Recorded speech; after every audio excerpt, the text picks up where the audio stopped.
तो चलिए बढ़ते हैं आज की कहानी की ओर। दोस्तों, ये उन दिनों की बात है जब मैं अपने बुआ के घर गया हुआ था। दरअसल मेरे फूफा जी पेशे से वकील थे और बहुत ही बड़े पुजारी भी थे जो भूत पिशाच को भगाया करते थे। मैं उनके पास वकालत सीखने के लिए गया था। फूफा के घर के पास एक कब्रिस्तान भी था। वहाँ दिन में बहुत ही अच्छा लगता, पर रात होते ही वहाँ एक मनुष्य से छा जाते। ऐसे ही एक रात फूफा जी काम के सिलसिले से कहीं गए हुए थे, तो मैं और बुआ और उनकी बेटी रीतू एक साथ बैठकर टीवी देख रहे थे। टीवी में भूतिया फिल्म चल रही थी और अभी मैं फिल्म देख ही रहा था कि तभी रीतू ने कहा, भैया आपको पता है जो घर के पास कब्रिस्तान है, उस कब्रिस्तान में भी भूत घूमते हैं। रीतू की ये बात सुनकर मैं ठाके मारकर हंसने लगा। मेरी हंसी को बढ़ता देख रीतू ने कहा, भैया अगर हिम्मत है तो रात को कब्रिस्तान में जाकर दिखाओ। मैंने रीतू से कहा, ठीक है, पर अभी तो मैं टीवी में भूत को देख लेता हूँ, बाद में कब्रिस्तान देख लूंगा।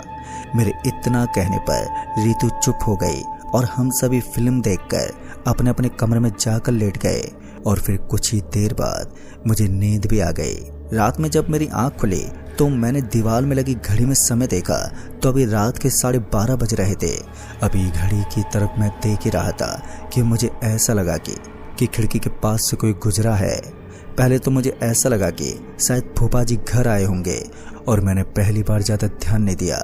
मेरे बुआ के रूम से कूलर की बहुत ही तेज तेज आवाज़ आ रही थी, क्योंकि कल सुबह ही उस कूलर में पता नहीं क्या हो गया था कि वो कल बहुत ही तेज़ी से आवाज़ करने लगा था और इसी वजह से अब बुआ को आवाज़ देना भी बेकार था। फिर मैं आंख बंद करके सोने की कोशिश करने लगा। वैसे भी फूफा जी खाना वाना खाकर सो जाया करते थे और एक बार नींद खुलने के बाद अब मुझे नींद ही नहीं आ रही थी। अभी मैं इधर उधर करवटें बदल ही रहा था कि तभी मेरी नज़र खिड़की की तरफ गई तो मैंने देखा कि वहाँ से कोई गुजरा है। उसके बाद मैं बिस्तर से उठा और रूम की लाइट को ऑन करके रूम से बाहर निकल कर देखा तो वहाँ पर कोई भी नहीं था। फिर मैं लौटकर रूम के अंदर आ गया और बिस्तर पर आकर बैठ गया कि तभी मुझे रीतू की कही गई बात याद आने लगी। पता नहीं क्यों मुझे कमरे के अंदर घुटन सी महसूस होने लगी थी। फिर मैंने सोचा कि रूम की लाइट ऑन करके सो जाता हूँ, थोड़ा डर कम हो जाएगा। लेकिन आज नींद आंखों से जैसे गायब हो गई थी। मैंने सोने की तमाम कोशिश की लेकिन मुझे नींद ही नहीं आ रही थी। मैं बार बार इधर से उधर करवटें बदल रहा था कि तभी फिर से मेरी नज़रें सामने वाली खिड़की पर अटक गई तो मैंने देखा कि अभी अभी वहाँ पर कोई खड़ा था और ये देखकर मुझे थोड़ी घबराहट होने लगी। खिड़की में लगे कांच की वजह से कुछ साफ साफ दिखाई नहीं दे रहा था। तभी मैंने उसे आवाज़ भी दी, कौन है वहाँ पर मेरी आवाज़ देने पर वहाँ से कोई जवाब नहीं आया। अब मैं यही देखने के लिए रूम से बाहर गया तो मैंने देखा कि वहाँ पर वाकई कोई नहीं था, साथ ही किसी के कदमों के निशान भी नहीं थे। कहीं ये मेरी आंखों का धोखा था या फिर नहीं। अभी मैं ये सब सोच ही रहा था कि तभी उस गहरी अंधेरे में किसी ने मेरे कंधे पर हाथ रखा। तभी मैंने डरते हुए गर्दन को पीछे घुमाया। मैं इतना ज़्यादा डर गया था कि मेरे बदन में खलबली मचने लगी थी, मगर जैसे मैं पीछे मुड़ा तो मैंने पाया कि ये तो मेरे फूफा जी ही हैं। जब मैंने अपने फूफा जी को सामने देखा तो मुझे एक राहत की सांस मिली। फूफा जी मुझे घूरते हुए बोले कि तुम इतनी रात को घर के बाहर क्या कर रहे हो? मैंने तुम्हें कई बार कहा है कि घर से बाहर मत निकलना, लेकिन तुम लोग किसी की सुनते ही नहीं हो। फूफा जी मुझसे ऐसा पेश आ रहे थे जैसे उनकी कोई कीमती चीज़ चुरा ली हो मैंने। तभी मैं घर में लौटा और कमरे में दाखिल हुआ, लेकिन मेरे दिमाग में वही बातें छाई हुई थी कि खिड़की के पास आखिर था कौन जो बार बार मुझे दिखाई दे रहा था। अब रात गहरी होती जा रही थी, लेकिन आज नींद मुझसे नाराज थी और सुबह जब बुआ उठे तो घर का कामकाज को संभालने में लग गई। तब जाकर मुझे हल्की नींद का एहसास हुआ और फिर करीब 1 घंटे नींद लेने के बाद मेरी आंख फिर से खुल गई। और फिर जब मैंने सामने दीवार में घड़ी पर देखा तो अभी सुबह के 6 बज रहे थे। फिर मैं तैयार होकर फूफा जी के साथ तहसील की तरफ जाने के लिए निकल गया, पर मुझे ये बात खटक रही थी कि वो कौन था जो रात के समय खिड़की के पास खड़ा था। फिर मैंने ये बात फूफा जी को बताई तो उन्होंने कहा कि ये तुम्हारा सिर्फ वहम था। और इन्हीं सब बातों में हम तहसील पहुंच गए। और फिर जब शाम के वक्त हम तहसील से घर वापस लौट कर आए तो मेरा सर बहुत ही ज़्यादा दुख रहा था, जिस वजह से मैं दवा खाकर लेट गया। और जब सर दर्द से राहत मिली तो इसी बीच मेरी आंख लग गई। जब मेरी आंख खुली तो मेरी नज़र सामने दीवार पर घड़ी पर गई तो मैंने देखा कि तो अभी रात के 12 बज रहे थे।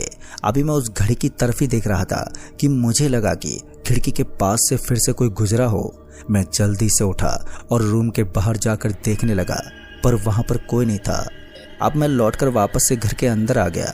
फिर मैंने सोचा कि ये मेरा वहम नहीं हो सकता, क्योंकि कल रात को भी मैंने किसी को खिड़की के पास देखा और आज भी मैंने खिड़की के पास किसी को देखा है। और ये सब सोचते हुए मुझे अब नींद भी नहीं आ रही थी। अभी मेरी नज़र उस खिड़की की तरफ ही थी कि तभी मुझे फिर से कोई जाता हुआ दिखाई दिया। उसे देखकर मैं रूम से उसके पीछे जाने लगा और जब मैं रूम से बाहर निकला तो मैंने देखा कि वो रीतू जा रही थी। उसे देखकर मैंने सोचा कि इतनी रात को रीतू कहाँ जा रही है। मैंने रीतू को आवाज़ दी, पर रीतू जैसे मेरी बात को सुन ही नहीं रही थी। अब मैं रीतू का पीछा करते हुए कब्रिस्तान के पास आ गया था तो मैंने देखा कि रीतू उस कब्रिस्तान के अंदर जा रही है।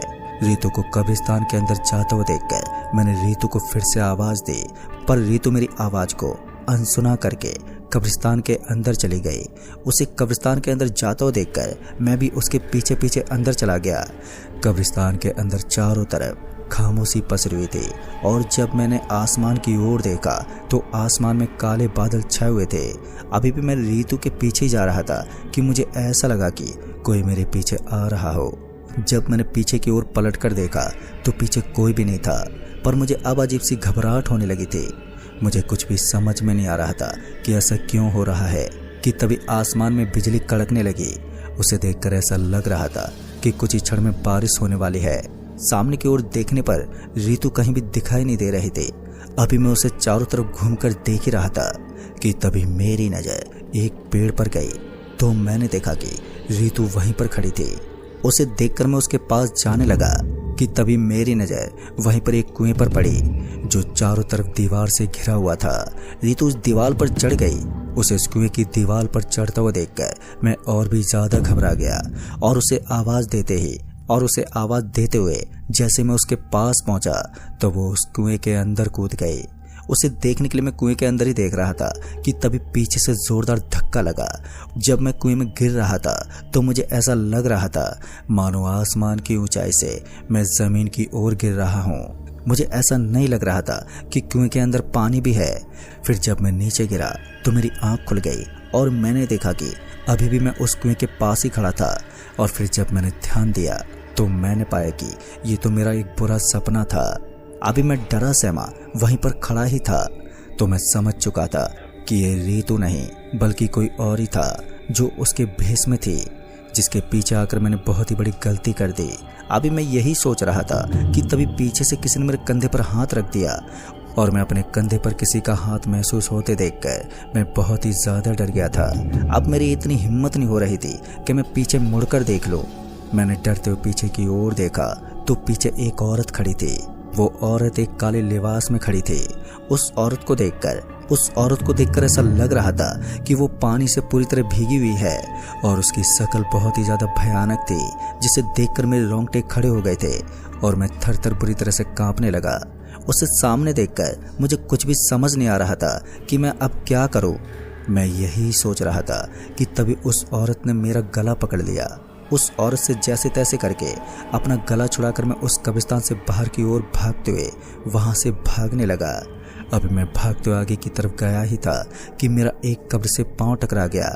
उस कब्र से टकराने की वजह से मैं वहीं पर नीचे गिर पड़ा और गिरने की वजह से मेरे पैर के घुटने में चोट लग गई और घुटने से खून निकलने लगा। मैं जैसे ही वहां से उठकर भागने वाला था कि तभी वो औरत अचानक से मेरे सामने आ गई।